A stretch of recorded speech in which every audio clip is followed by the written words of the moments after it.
chat, and welcome back to the Chipped Cup Cafe.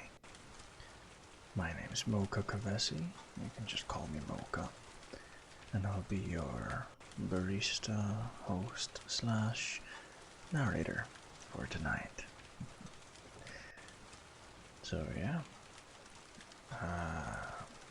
we've got a very nice cozy story up today. You'll have to pardon my voice, it's a bit coarse tonight, or I guess this morning. I did actually just come off of shift, so my voice will be a bit raspier, so to speak.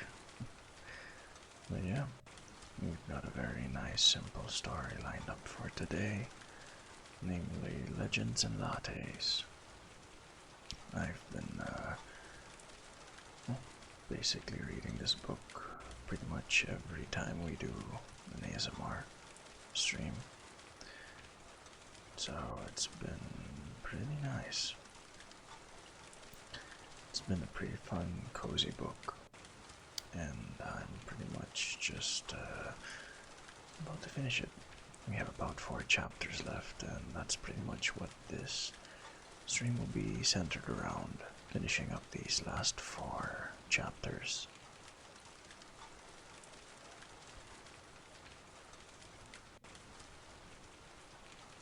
So with that in mind, let me just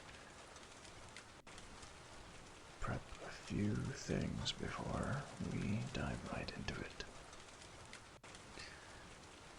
Just gotta make sure I have at least water, and I've already prepped my tea here as well. It's a nice blackberry and currant tea with some milk mixed into it as well. Alright, just gotta give me 1 second, chat.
Alright, now we can get started.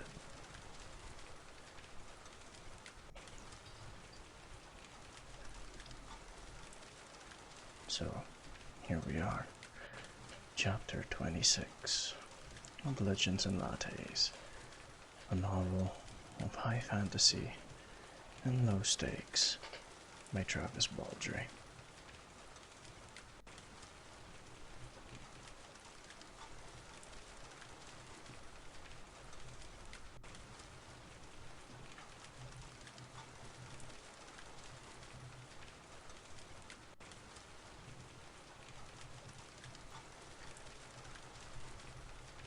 She slept in Tandre's room, waking intermittently to attend to necessities, although Viv insisted on taking a blanket and lying on the floor. She was used to it anyways. Her awareness of Tandre's comings and goings was hazy at best.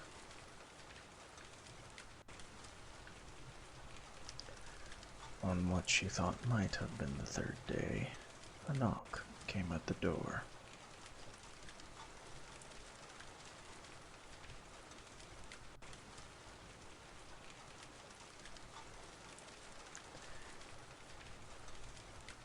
Viv heard Tandri moving to open it, a quiet exchange of words, and then someone entered. She heard them pad across the floorboards. Viv opened her eyes and half turned over.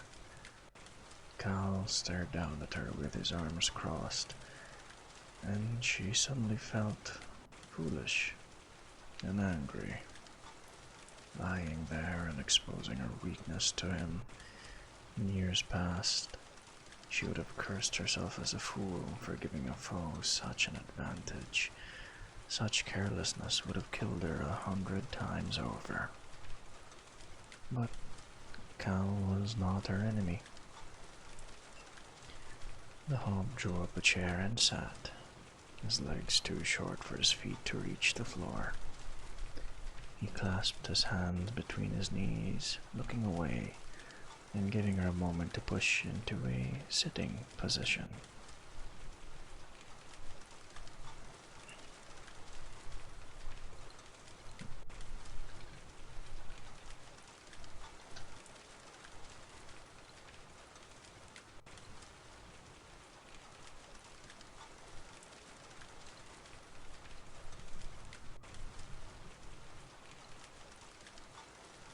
Okay, there we go.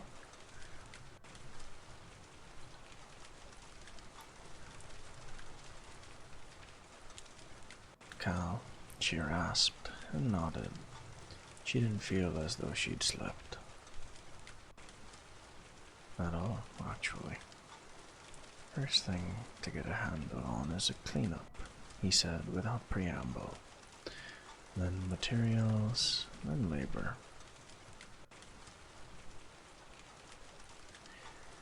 Need more than me and you this time. What are you talking about? She asked, and there was an edge of irritation in her voice. We're building, of course. That's just cooled.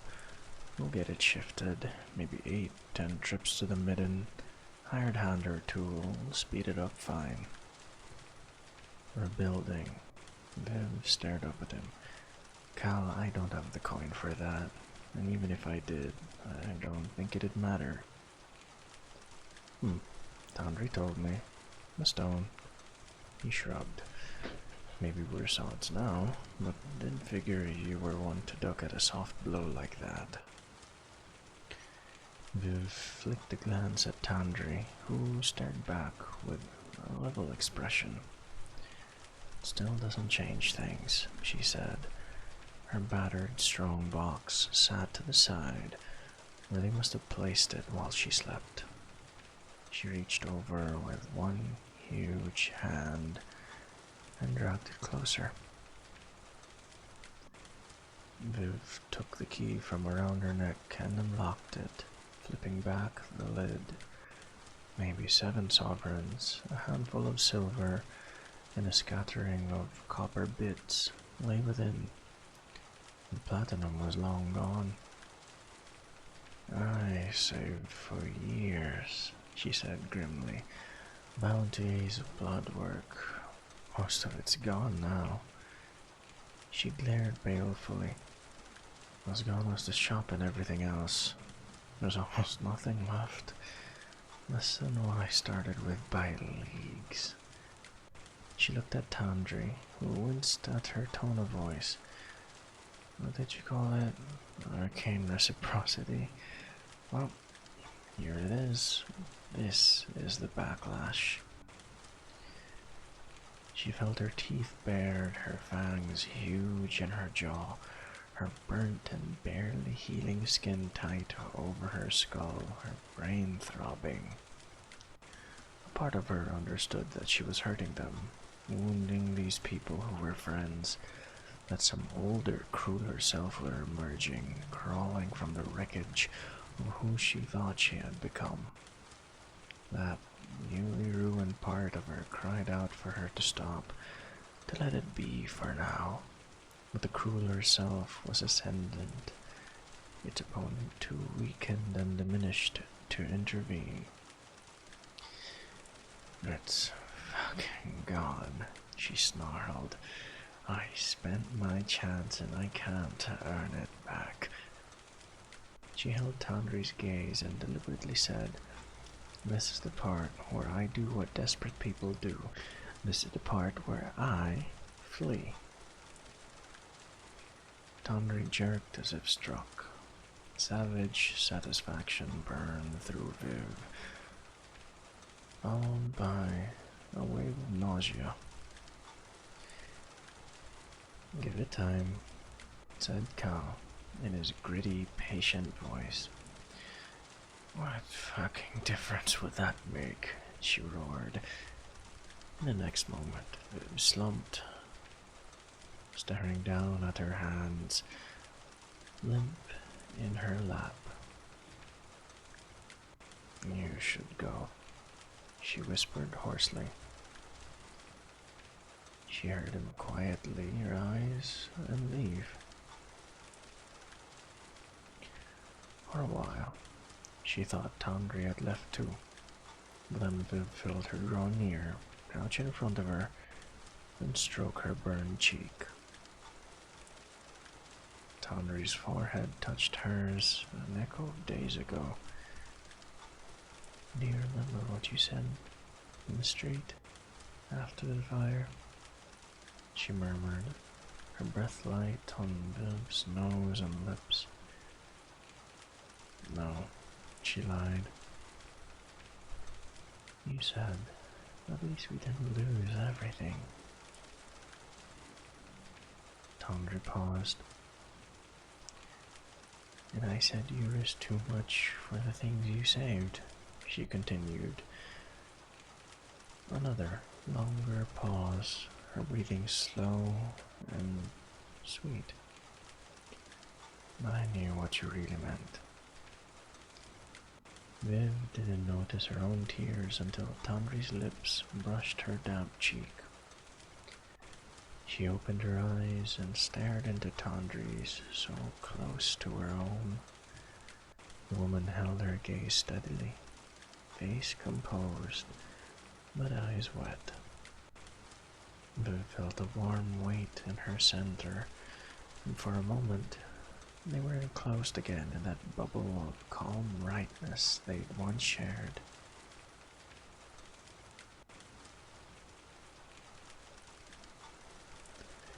Then the savage, older Viv clawed her way to the fore, whispering, "It's what she is, you've felt this before. She keeps it hooded like a lantern until she needs it, and then she lets it loose, and you fall under her spell."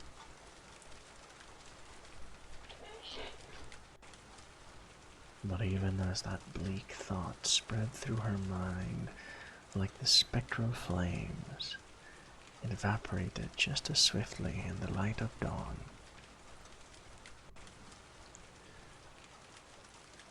Tandri's warm, pulsing aura, the one that had touched her a few fleeting times, was absent. There was no arcana, no force, no trick, no magic to it at all. There never had been, not even once. She saw in Tandri's face, composed though it was, that she was waiting some judgment, preparing herself for it, to be struck, ignored, or accepted, and terrified of all three. Oh, chat, this is getting spicy. Bib's hand rose and carefully tucked Tandri's singed hair behind one ear. With a sharply drawn breath, she tipped her head forward and brushed her lips against Tandri's, light as a whisper. Then she wrapped her arms around her and tried not to squeeze too hard. Tandri squeezed back. Oh, they finally got together. That is adorable.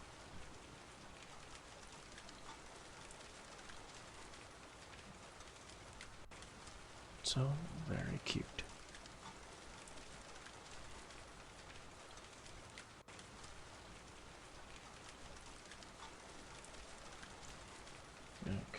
Just needed to get rid of that dot. Cal was wrong. It took 13 trips to the mid-end to clear away the debris. Viv didn't know where he'd rented the cart and pony from and was too ashamed to ask. It was the work of a week to shovel and hoist the ashes and cracked tile and stone into the back of the wagon. The oven was a mangled wreck of slag that flaked apart when she tried to drag it from the debris.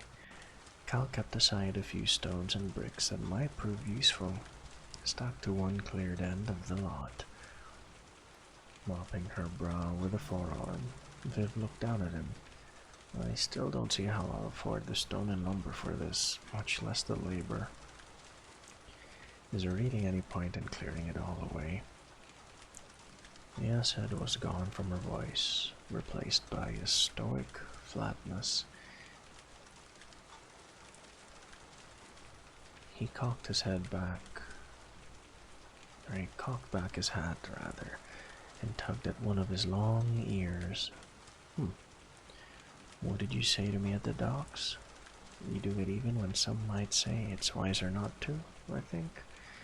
Well, I guess I'll just say maybe unwise a little longer.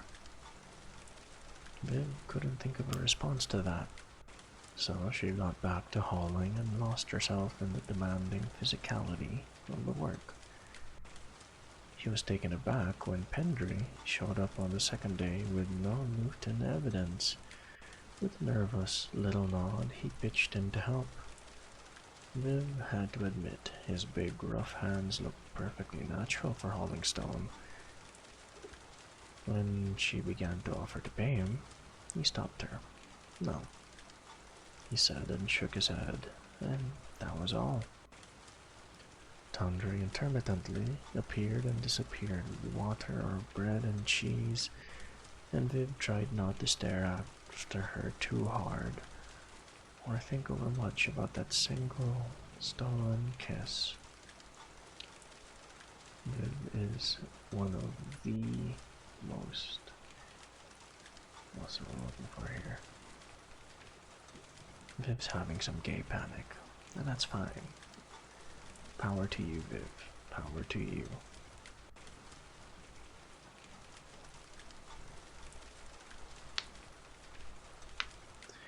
Cal arrived with a cartload of bricks and river stone. Where's this from? Asked Viv, squinting at him as he climbed down from the buckboard. Well, those ones come from the quarry, and those ones from the river. Gonna have to leave you two to unload them. Ain't tall enough for this. Viv and Baldree shifted the stone into piles on the lot.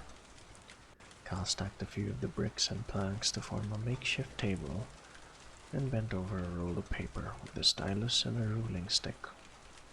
Baldree huddled over it with him.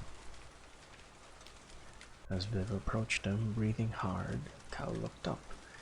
Figured if we're going to all the work, best build it back better, 2 ovens shouldn't be a problem with a bigger kitchen, I figure. So, take a look. Viv stared down at his neatly drafted plans. That kid needs a dipper of water, said Baldree, holding a hand over her eyes as she looked across the lot at Baldree. I'll be back. When she was gone, Viv looked back at Cal and pointed at the paper. Is this the loft? Yes. There's something else I want to change, she said, and then hesitated. If you're willing, I'm waiting. So, she told him. When Cal showed up again with lumber and sacks of nails, it forced him to take most of her remaining funds.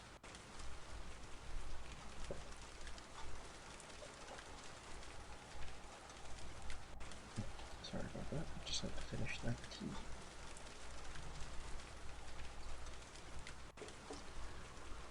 He didn't protest, but she wondered how he'd been paying for any of it. At some point, she simply allowed herself not to worry about it, which was both unnerving and freeing. As construction commenced, Thimble made a habit of joining them at noon, bearing sacks of food, warm meat turnovers and flaky pastry, good hearty loaves of bread, and once his cinnamon rolls. Everyone stopped their labors and companionably ate those, seated over the growing lower wall of brick. Lainey sometimes tottered across the street to offer advice. She'd tut over the fire and usually managed to abscond with a roll. It turned out that Pendry was quite the stonemason, though nobody but Viv seemed particularly surprised. "Oh, sure," he said, cheeks red and rubbing the back of his head. "It's the family business." They were sheathing the half wall of brick and riverstone when Hemington picked his way onto the lot, having traded his books for a satchel of tools. "Good afternoon," he said, seeming a little embarrassed. Said Viv, surprised to see him. I thought you might appreciate a little ward work in the foundation."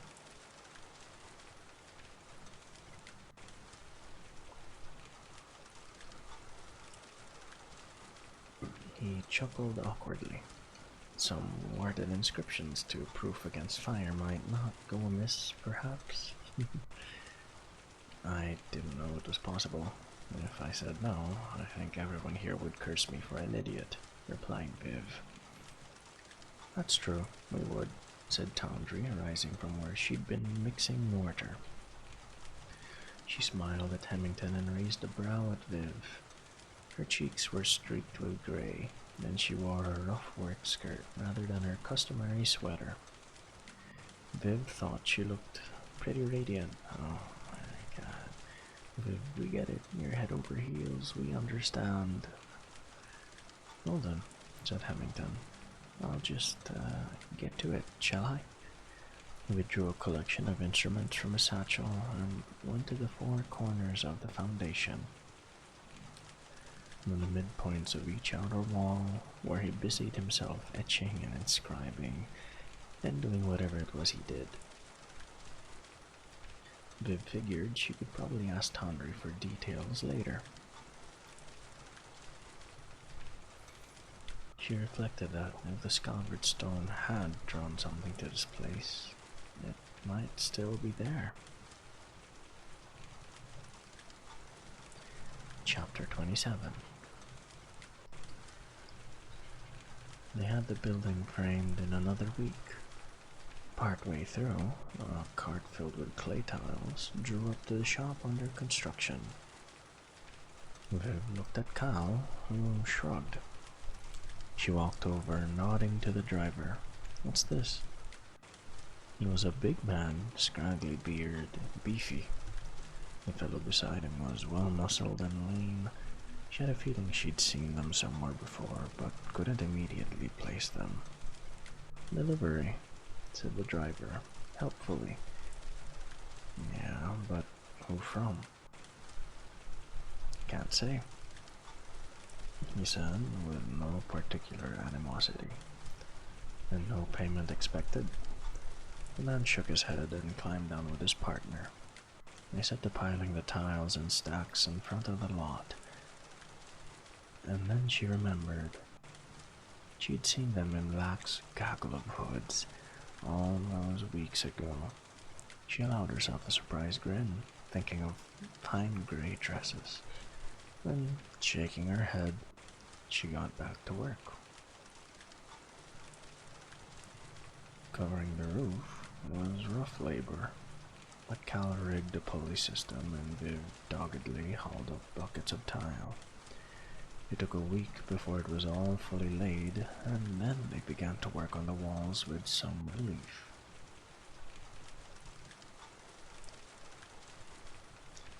Pendry still showed up every other day or so, and Tawdry was a fine hand with a mallet and nails, Other help came and went, and Viv was never really sure from what quarter, whether Cal hired them or the Madrigal sent them, or they just happened to wander by and lend a hand.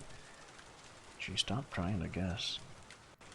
Viv could see the skeleton of the shop fleshing itself in wood and stone, now the proper staircase to the loft, the pantry relocated, and framing for more windows along the front. Pendry bricked up a proper double chimney along the east wall, where space awaited the stoves. He lined a new underground cold box as well. Thimble arrived daily with one warm delicacy or another, and Viv caught him eyeing the more generous kitchen footprint more than once. Even Amity appeared from time to time. To the relief of everyone, she seemed none the worse for wear, although her perpetually sooty fur made it hard to tell.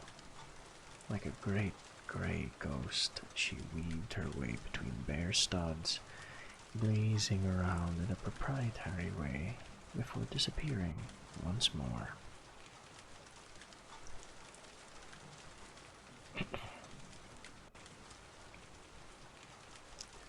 It was 3 more weeks before the walls were finished and plastered and whitewashed, the stairs and railing completed, the counter, booths, and table rebuilt. Summer was waning, and the teeth of autumn gnawed at them morning and evening.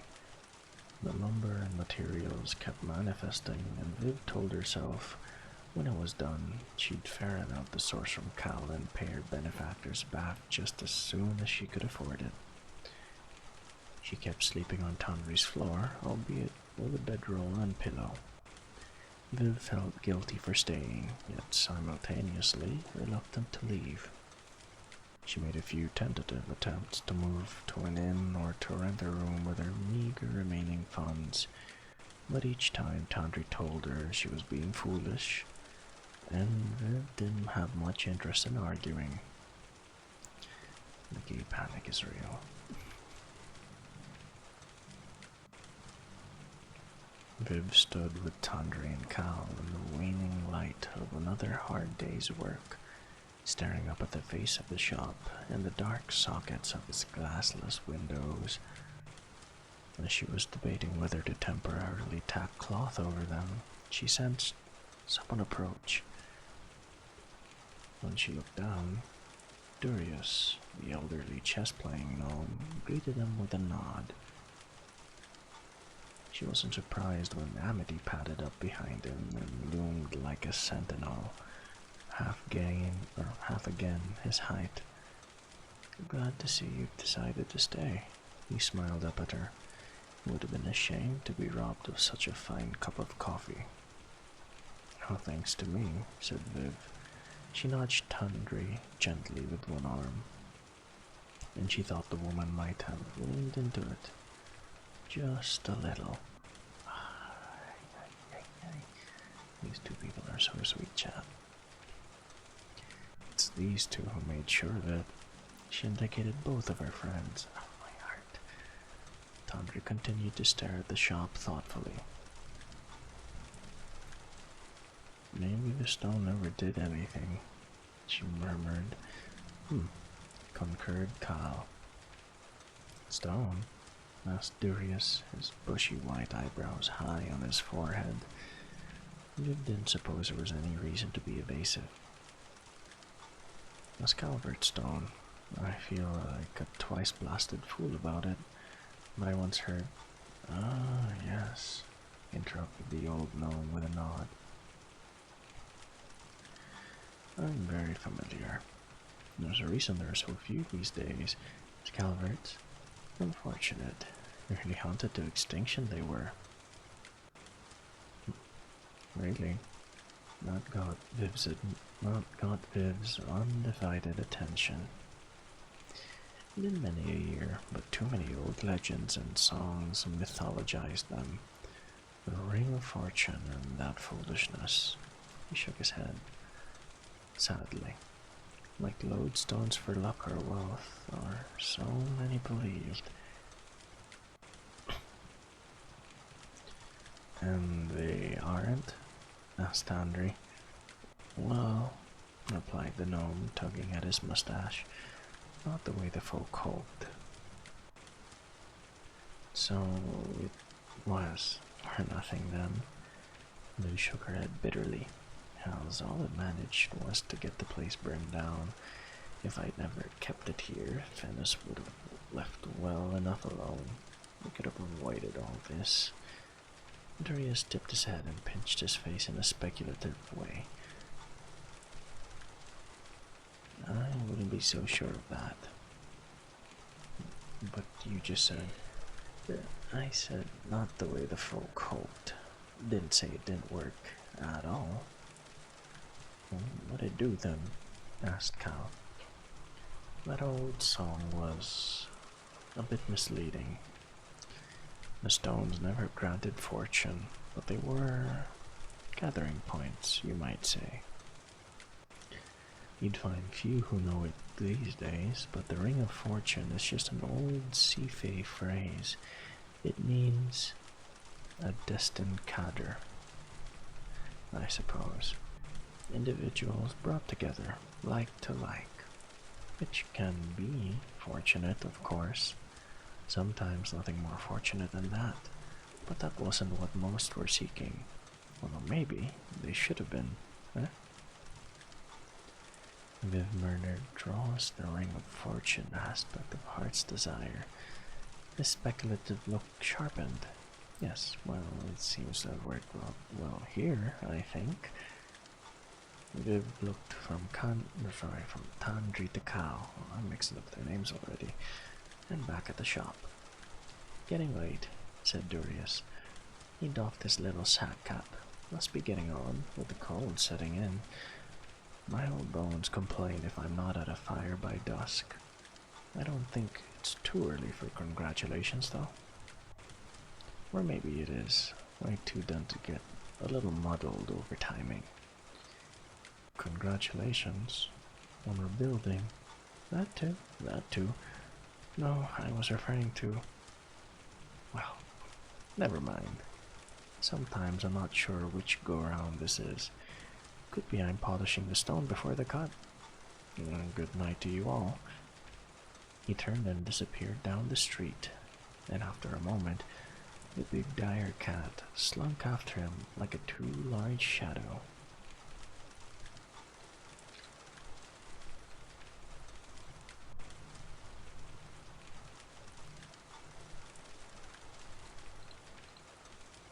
Okay, now where were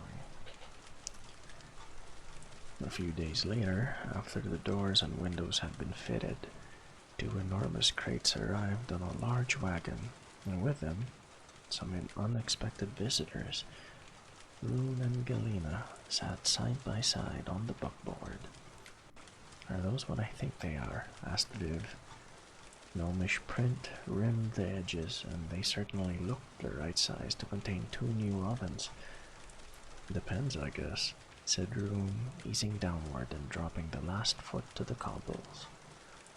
Viv went to give Galena a hand, but the gnome flashed her a sharp look, then leapt to the street with great grace.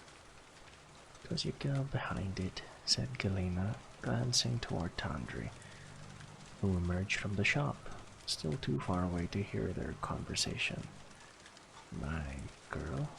she echoed in a low voice. Galena shrugged and looked smug. "You brought them," said Tandri. When she saw Viv's face, she faltered a little, her steps suddenly uncertain. "Did you order these?" "Tandri, how in the eight hells did you get enough?" "Little donation from us both," interrupted Rune, nodding at Galena.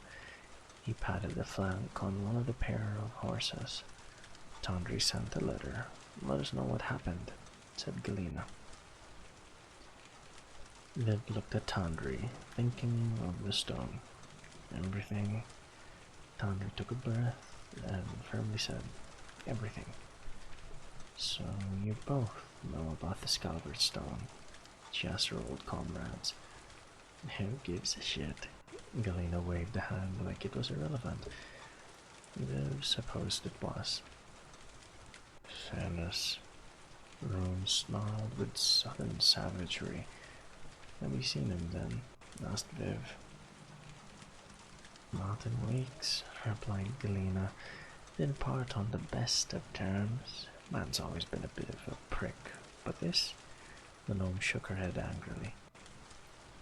Can't abide a welcher, supplied Rune.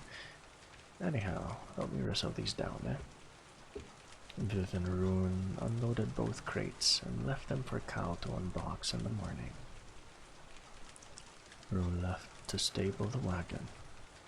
Viv couldn't help but be amused, given that they stood in front of an old library. So, said Galena. The three of them leaned against the crates while Viv caught her breath. The little gnome withdrew a dagger from one of the myriad places. She stowed them and toyed with it idly. Venice, I know you didn't want to dirty your hands before, and I admit that seems to have worked out fine. Sort of, apart from this shit. But she leaned around Viv and waggled her blade at Tandri. I know you're all non-violent, but you can't tell me it wouldn't be a good idea to just take a finger or three, can you? Tandri snorted and made a show of stretching her back. Don't ask me. I'm too sore to be objective. Viv stroked her chin. You know, if that old man was right, we might not have to. Old man? Galena frowned at them. This grandfatherly gnome, you know the type, very mysterious. He said the stone doesn't work the way I thought it did. What do you say about it? It draws like to like, recited Tandri. Yeah, well, maybe the same happens for Fennis if he keeps it. More than one Fennis in one place. Galena made a face. Viv shrugged. Maybe it's more like caging a bunch of starving wolves together. Sooner or later, one of them is going to eat the weakest, and maybe they all kill each other in the end. Can't say I'm not disappointed we won't get those fingers, though, said Galena. I'll see if we can make it up to you when we're open. Maybe one of them rolls? The gnome mused aloud. Viv rapped a knuckle on the lid of a crate. Galena, I think I can get you a whole sack full. This is really sweet. Chapter 28.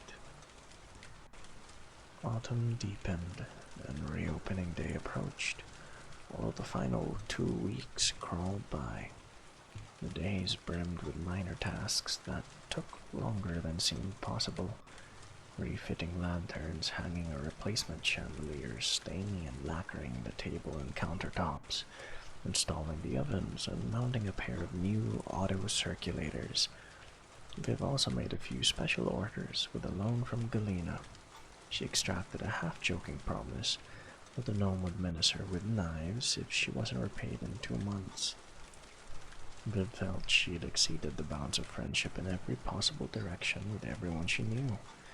At this point, although she had a few ideas on how to rectify that.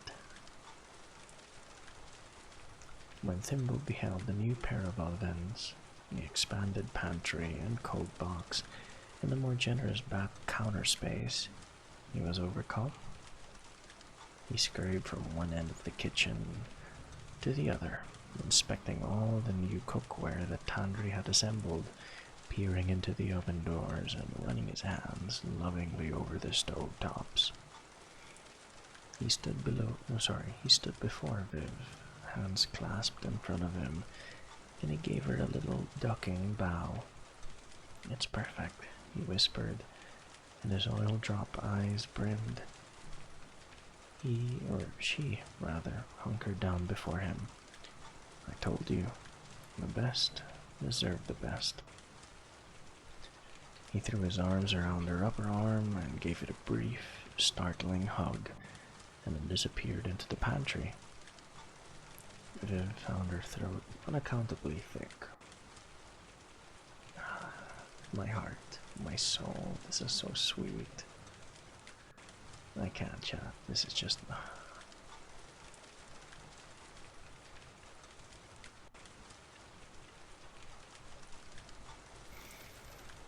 In the morning before the reopening, Tandri was already gone from her room when Viv awoke, which was unusual.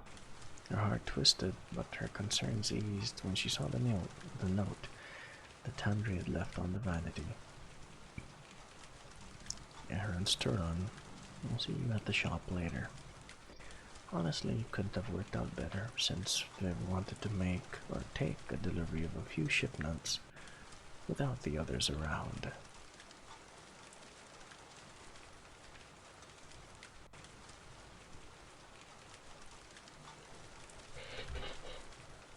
When she unlocked the door to Legends and Lattes, it was empty and quiet.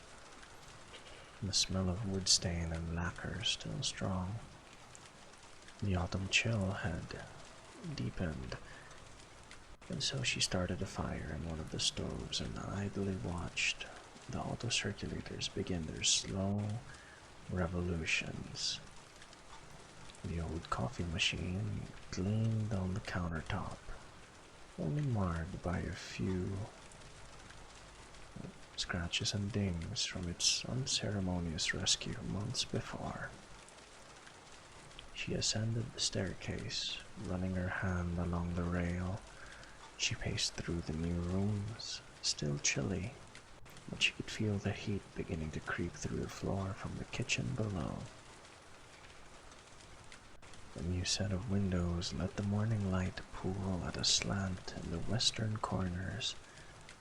Cal really outdone himself.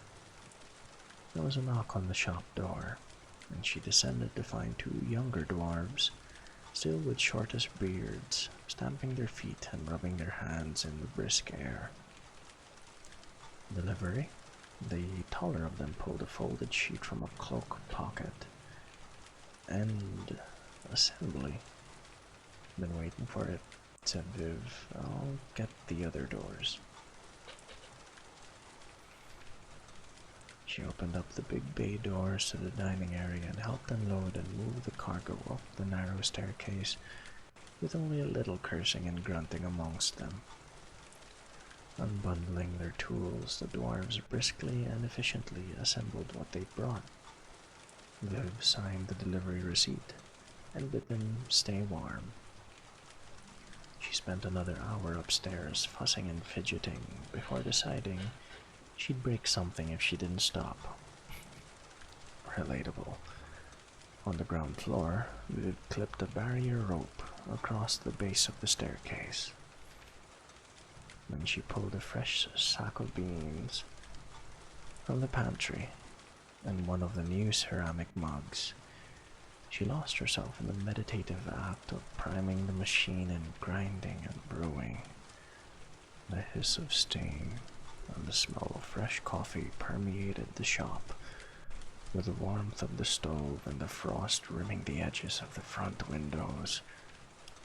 Something clenched and watchful inside Viv released for the first time since the fire. She leaned on the counter over a fresh chapbook, sipped her coffee, gazed at the blurs passing in the street, and gloried in a suspended moment of contentment.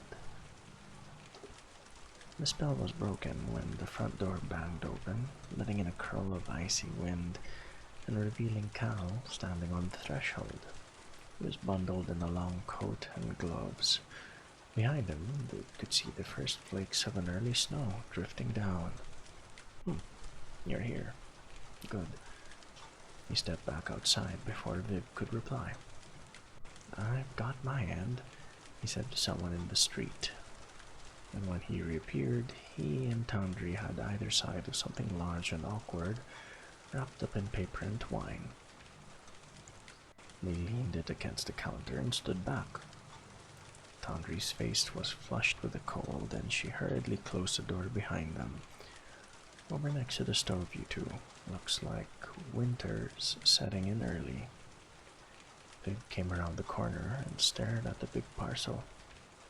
Hands on hips. What's all this then? Well, said Tandri, rubbing her hands briskly, something you can't open a shop without. She smiled at Viv, but the smile was a little anxious. You, you should, you should probably open it now. Cal nodded, too, stripping off his gloves and tucking them into a pocket.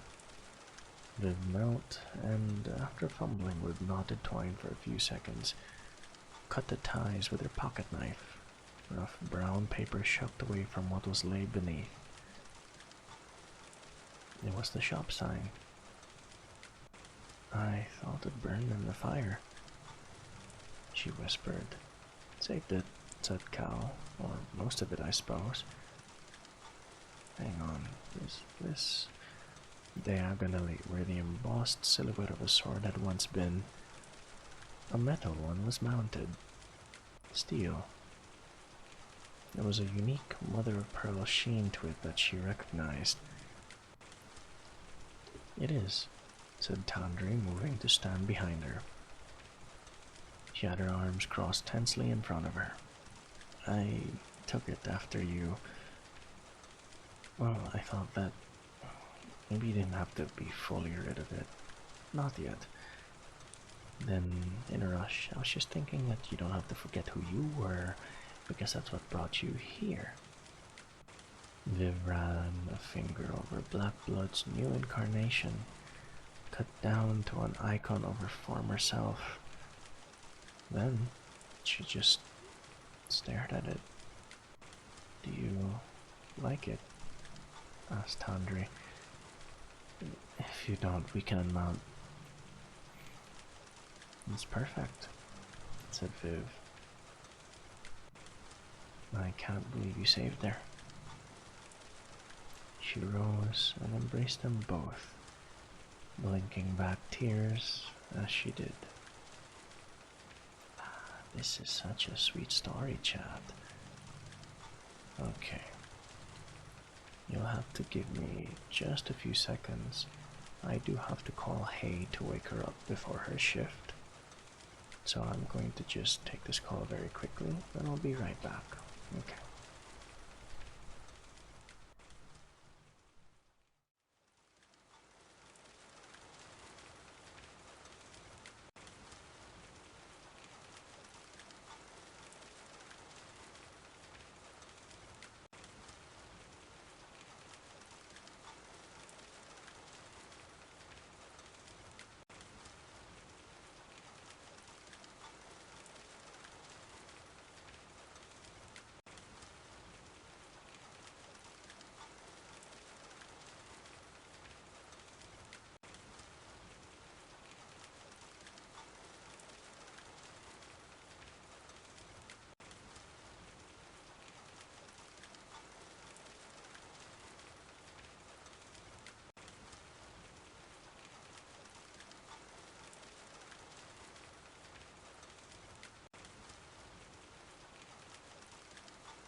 Alright, and we're back. I think her phone died, so I did not get to call her and wake her up. Hopefully she has an alarm. Anyway, now where were we, chat? On reopening day, the snow persisted, icing Thune from steeple to cobble. Gray skies bloomed with pink, which limned the clouds to the east, promising more pre-winter flakes. The refurbished sign hung proudly from the swing arm above the door.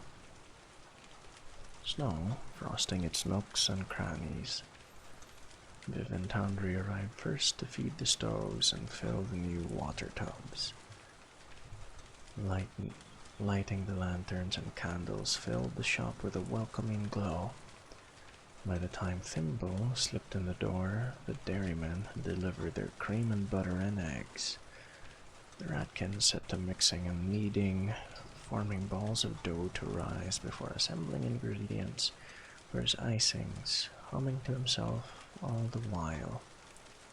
Cal showed up, kicking snow from his boots and blowing from the cold, and Tandri brewed him a fresh cup. He took it to the big new table and curled his fingers gratefully around the warm mug, while we speculated the size of the opening crowd and jokingly wagered over how quickly the rolls would sell out. Surveying the kitchen for anything out of place, Viv caught sight of the rail they built along the back wall. Ah, hells, I almost forgot. She had disappeared into the pantry and returned with a big square of slate, which she slid onto the counter, and then presented Tandri with a new set of colored chalk. After a moment's thought, Tandri set to work. Viv and Cal crowded close to watch until she gave them both the side eye. Then they quickly found other tasks with which to busy themselves. Tandri straightened and stood back to examine her handiwork. "Help me get it on the wall," she said. Viv lifted it into place.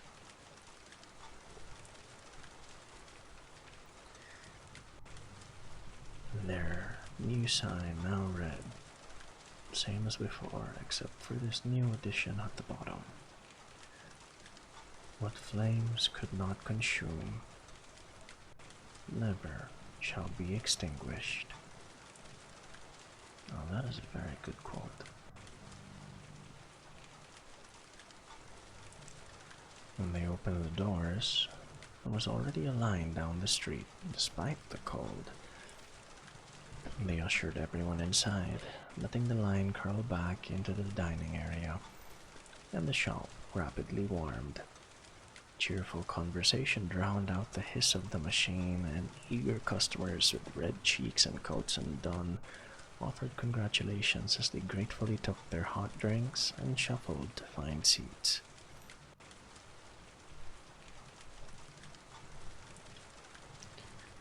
"Early for you, isn't it?" greeted Viv, when Hemington stepped up to the counter. "Yes, well," he replied, looking with real appreciation around the shop. "It's all rather exciting now, isn't it? I've missed this place, I don't mind saying. Not just your research, then." He sighed. Whatever phenomenon was happening here, it's past. The ley lines fluctuate as normal. I can't help but wonder if that fire had something to do with it. Did they ever find the arsonist? "Afraid not," said Viv. "A shame. Still, this is all so much more comfortable." Viv nodded. "Iced coffee, then." He deliberated for a moment, and then with some embarrassment said, "You know, given the weather, perhaps I'll have a hot one?" She cocked an eyebrow at him. "You, Pam?" Remington coughed. And one of those rolls." She smiled and didn't give him any further trouble over it. Cold out. Pendry pulled the door closed behind him. He wore half mittens, and he'd tucked his cloth-wrapped loot under an arm. A boxy black device dangled from his fingers by a strap. "Let's get you something hot to drink," said Tandri, already starting a latte. "Yes, please." He stepped to the right and caught his first glimpse of the stage at the end of the dining area. A tall stool awaited him, and a dark curtain draped the wall behind it. "Oh, wow," he breathed. "For me?" "Don't trip on the way up," teased Viv. "Before you get settled, though, I have to know. What is that?" She gestured at the box he carried. "This is a lamp, isn't it?" "Ah, This, well, it's, they call it an arcane amplifier. It makes things louder. Finish move. Sometimes. You look pained. Make sure the glass stays in the windows. That's all I ask. We just put this place back together. He nodded awkwardly, took his drink, and disappeared around the corner. At the first opportunity, Viv checked in on him. She smiled to see the kid flanked by stone he'd laid himself. Oh, it's always lovely.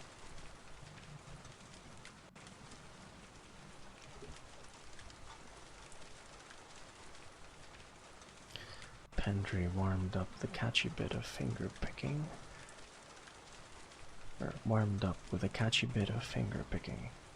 The box sat a few feet away, and his music filled the room in a way that was present. Without intruding, unfolding rather than bludgeoning.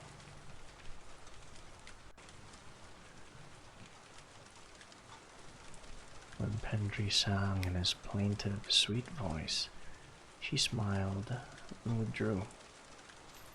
She turned to find herself face to face with the madrigal, clad this time in a rich red winter cloak with a fur ruff. Viv was caught off guard for a moment, at a loss for words. "Congratulations," said the madrigal, inclining her head slightly. "I'm pleased to see the progress here. Your establishment is a real credit to the Redstone district. It would have been such a shame for it to disappear after such promising initial success." Viv recovered enough to stammer, "Thank you, ma'am." Thinking of all the deliveries and the unexpected laborers, she leaned closer. "And I mean that. Truly. Thank you." The madrigal glanced significantly toward the coffee maker and the piles of pastries on tiered serving trays, and then sidled around the corner to begin brewing her a cup.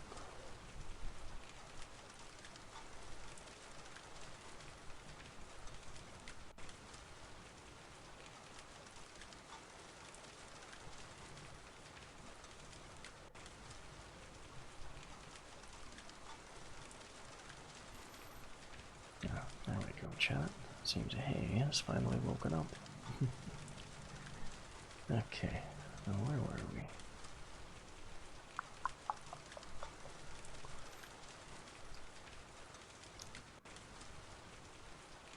Tond returned, startled at the sight of the woman, and immediately began selecting rolls and thimblets. "A shame the arsonist wasn't apprehended," said the madrigal. "I do hope they don't return." "Doubt they will."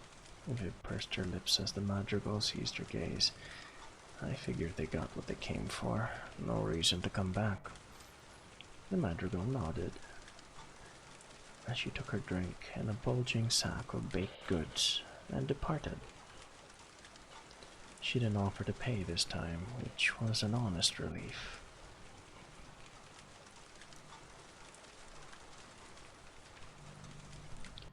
When Durius made an appearance that afternoon, his cheeks pinked with the cold and snow in his neat, white beard. He was without his chessboard. "Well," he said, his hands tucked into his coat, "just like I remembered." "Pretty close anyways," said Viv. "We made a few improvements." He seemed startled. "Oh, yes, I suppose that's true, looking at it from your end. Get you something to drink?" "Oh my, yes please, and one of those as well," he said, standing on tiptoe and pointing at the chocolate crescents. "Have you seen the dire cat around?" Viv asked as she made his drink. "She comes and goes as she likes," replied the gnome, "but I dare say you'll see her sometime soon."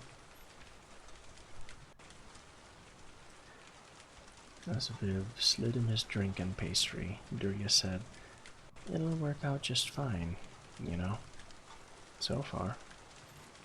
Viv looked around the busy shop with a small smile. "It seems to be." "Oh, certainly the shop," said the gnome, "but the rest of it too." "The rest?" "Indeed." And he took his order, toddling off into the dining area. Tandri leaned around her and looked after him. "Do you think he's being cryptic on purpose?" Liv shrugged, thinking about his one-sided chess game and about her arrangement upstairs. "Couldn't say. Don't think I'd ever want to play fire with him, though." I guess he's a time-traveling gnome. Chapter 29. The final chapter of this lovely, lovely book.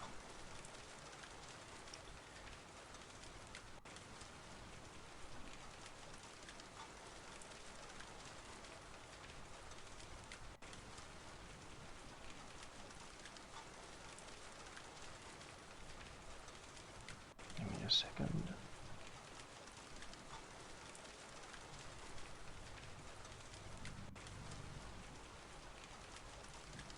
Okay. At day's end, Viv gently ushered the last customer out the door and into the brittle cold. She locked up behind them and turned back to her friends, spread throughout the shop. Thimble fussed with a rack of cooling baked goods. Tawdry was wiping down the machine, and Cal examined the hinges on one of the big door jambs. Viv simply watched the three of them for a moment. A soft, low bustle, such a contrast to the cacophony of the day. The chimney pipes thrummed and the icy wind sang under the eaves. She quietly unclipped the cord across the stairs and went up to collect a leather scroll case, which she brought to the counter. Tandri halted in the middle of scrubbing out a mug to look at her askance. "Can I have the inkwell?" asked Viv. "Sure." Tandri dried her hands and retrieved one from under the counter. She gave the scroll case a speculative look. Viv cleared her throat, suddenly nervous. "Can I get everyone up here for a minute?" She called, over loud. They gathered together, gazing at her curiously. She took a big breath. "I'm not really good at speeches, so I won't try to make a good one, but I wanted to say thank you. All of you." Her eyes suddenly stung. All of this was a gift you gave to me. And she grimaced at Cal and then at Tandri. "I didn't deserve it. The things I've done in my life, I don't have any right to this kind of good fortune. But more than this place, I don't deserve you. If there was any justice in the world, I'd never have met you, much less even have a scrap of your regard, and for a while I thought maybe I'd cheated fate to have you near me. I was bending the rules, forcing some impossible streak of luck. At any moment you'd find out who I really was, and then you'd be gone." She breathed out slowly.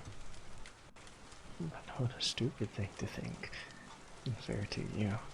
Did I think so little of you? Did I think you couldn't see who I was, really? Was I foolish enough to believe I could make you see something other than what was there?" She looked down at her hands for a moment. "So, I might not deserve you, and you might forgive too much, but I'm damned glad to have you." It was quiet,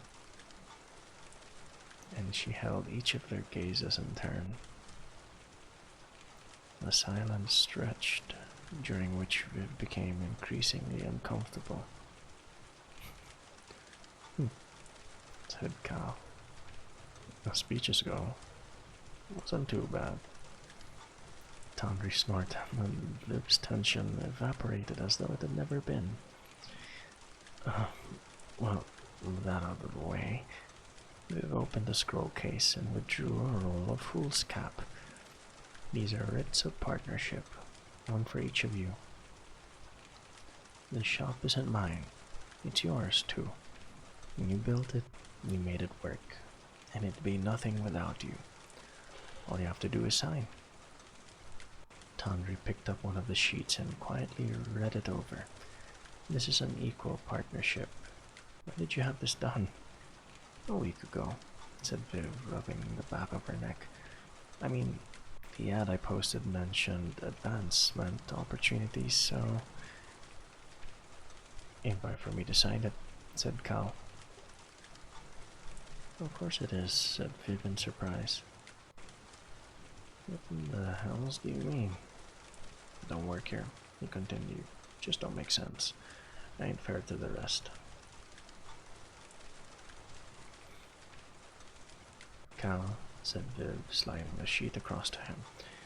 When I say that you all built this place, in your case you literally did. There's nobody who deserves it more.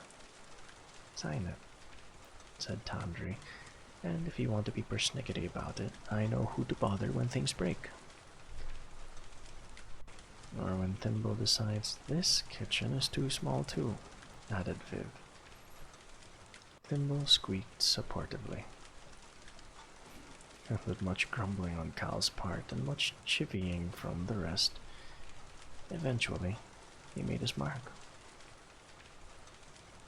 One last thing, said Viv, and from the pantry she retrieved a small brandy bottle and 4 fine glasses. She set them in a line, poured a careful measure from the bottle into each. A toast to all of you. To what the flames could not consume, murmured Tandri, and they all nodded solemnly. They drank, and Thimble coughed and had to be patted on the back several times. Oh, poor thing. He's a baby, a little baby.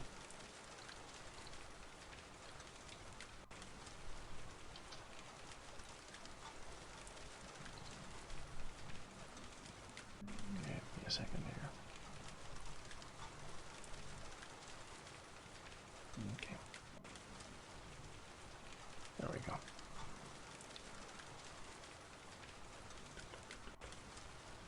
Then they quietly gathered their things to leave.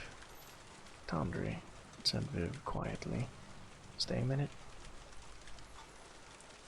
Cal gave him a glance and nodded to himself and left behind Thimble.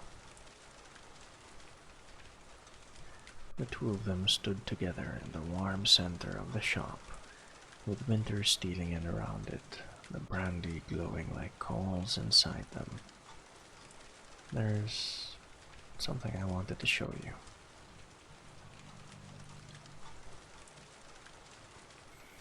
Said Viv, almost too low to hear, and she quickly turned and went to the stairs, beckoning for Tandri to follow.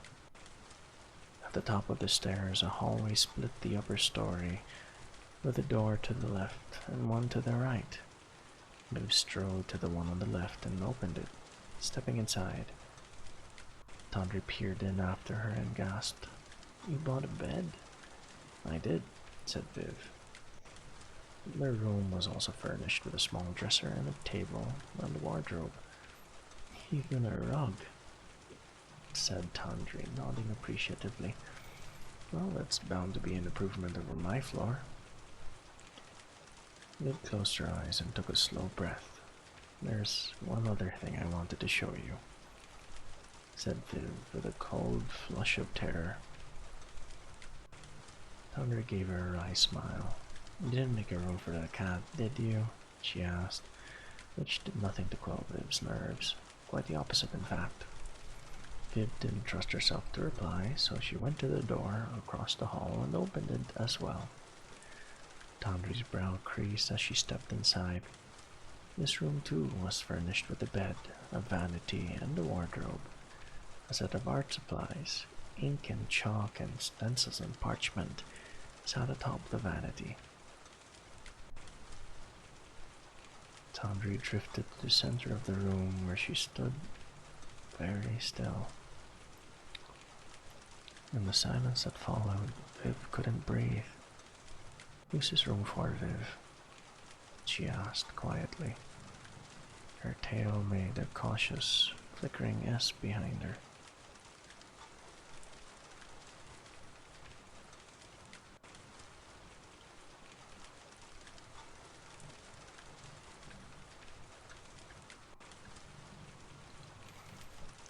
Oh, I lost the page. Hang on. "For you, if you'll have it." And there was a pulse of that warmth, that the hooded self which only shone forth when Tandri was at her most unguarded. She turned to look back at Viv. Tandri didn't answer. Instead, closing the distance between them, wrapping her arms around Viv, cheek to chest, she released all of her restraint. For the first time, Viv faced the totality of Tandri's essential self. It was struck by the eloquence and delicacy that was revealed. It was easy to see how one might mistake her nature for something purely sensual, how one might even glean only what they most desired from that densely twined rush of feeling. Hers was a potent dialect of emotion, rich with meaning comprehensible only to those intimately aware of its subtleties. Tandri didn't have to say, yes, the language was understood.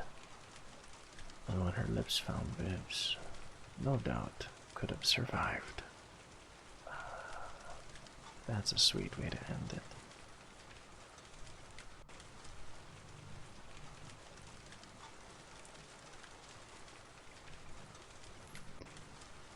That was a really nice way to end the chat. But there is still the epilogue, so let's see what happens to good old Finnis. I might as well call him Amos at this point. Epilogue. Finnis strode, cloaked through the webwork of Thune's southern alleys. Snow flicked in little curls from the slanting roofs above. He was extremely cold and extremely irritated. He'd stay well clear of the city since the fire, a atomic construction of which he'd been quite proud. He was even a little relieved that Viv survived unscathed. He hadn't explicitly wanted to cause her injury, or at least nothing too extreme. Rune, Tyvis, and Galena had been less gracious about it, but he was sure that in time their misplaced outrage would fade, and if it didn't, he supposed that might not be such a tragedy, all things considered. Rumors of the shop reopening had drawn him back, along with the increasingly insistent doubts he'd been harboring since procuring the Scalvert stone. Finn simply had to investigate. The shop was indeed rebuilt, and it looked at least as successful as before, if not more so, which begged the question, had the stone any worth whatsoever? If it wasn't responsible for Viv's string of fortunate turns, then what could he expect of it? Had all of this really been for nothing? If Viv had been a fool to place her faith in it, then what did that make him? A twice damned fool? It really was quite vexing.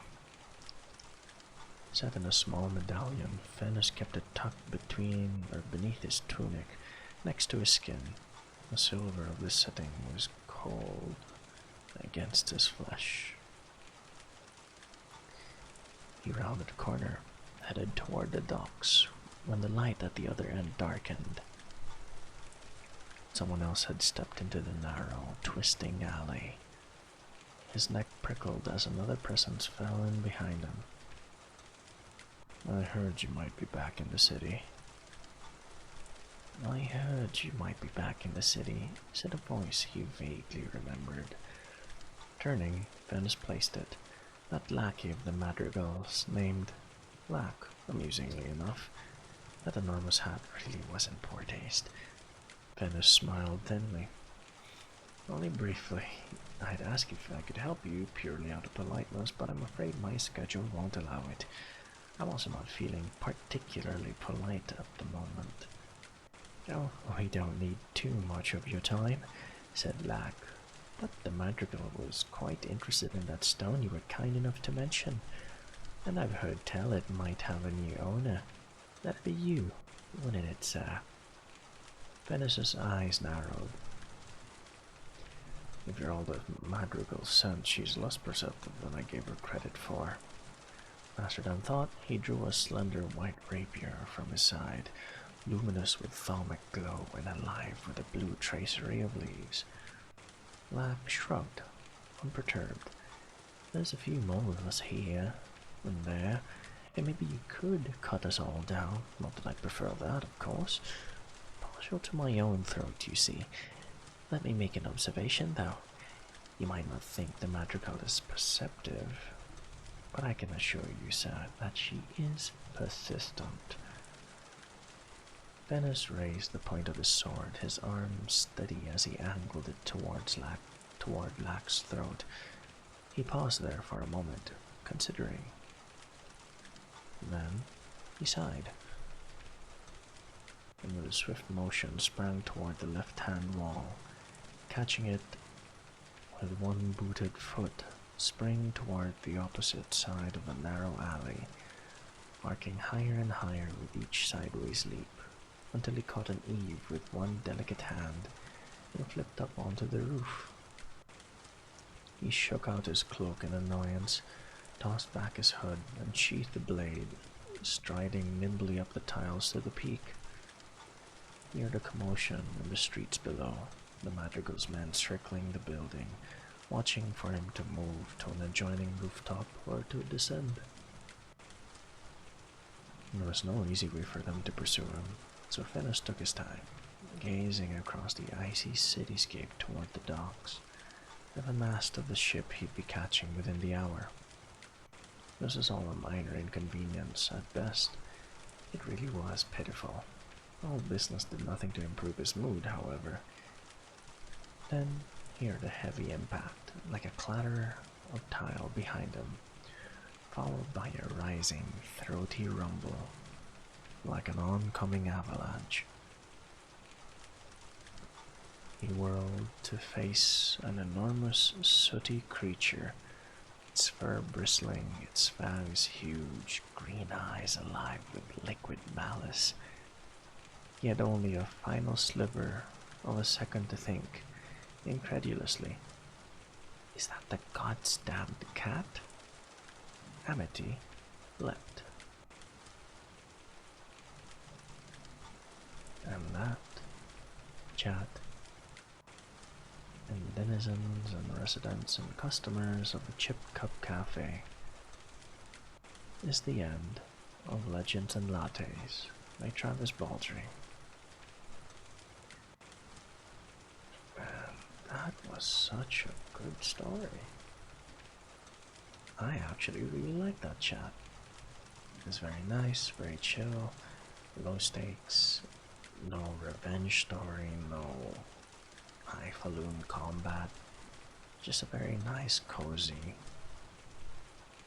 tale of an orc who wanted to set up a coffee shop and found friends along the way.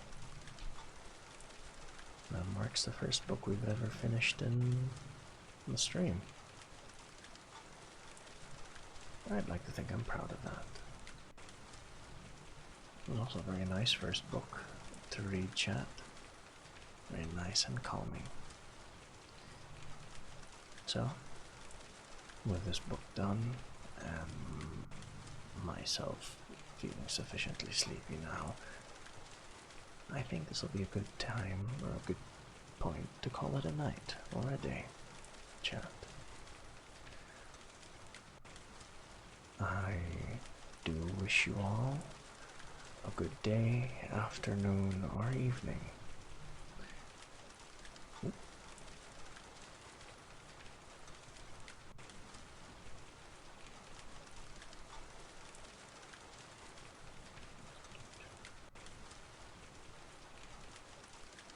Oh, no need to apologize. Thank you for the follow, Libertina Grimm. Welcome to the Chip Cup Cafe. You just want to make sure you catch me next time. No worries, no worries. I appreciate the follow. Hopefully you did enjoy the story that we just finished. I didn't realize how far up it was there. Let me just move around a bit here. There we go. But yes, thank you for the follow, Libertina Grimm. It was a pleasure to read this book to chat. It did take a bit, but I'm glad I managed to push through and finish this one. I do actually have another book lined up, another cafe-themed one as well, surprise, surprise. But this is going to be a new one as well. For most of the week I actually won't be streaming, mostly because this week I have a convention I'll be going to with Hay, who is both my mod and my IRL partner. So streams this week will be pretty sparse. At best, maybe next week on Tuesday, which I'll probably start another ASMR reading stream. But yeah. Once again, chat, I am Moka Kahvesi, your local tsukumogami barista with a penchant for reading very, very cozy stories. Thank you for staying here at the Chip Cup Cafe, and I hope that you have a good day, evening, or night. Goodbye now.